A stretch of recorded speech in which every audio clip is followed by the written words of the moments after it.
No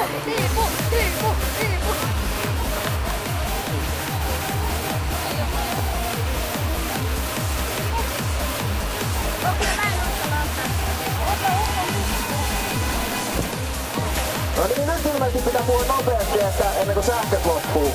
Se on taitaa olla, jos on ladassa akku käydä ihan viimeisiä, vai mikä siellä oikein pykii? Ei mitään pitemmittä puhetta, että saadaan sähköä säästettyä, niin pitäisikö alkaa lähteä laskentaa, että saadaan toi Porsche alastua? Haluatteko te sen alas sieltä? Mitä nyt näyttää? Ilmeisesti kyllä, mä oitais itse asiassa laskea 10 alaspäin ja sitten kun numerot käy vähin, niin Porsche tippuu. Elikkä kaikki nyt mukaan!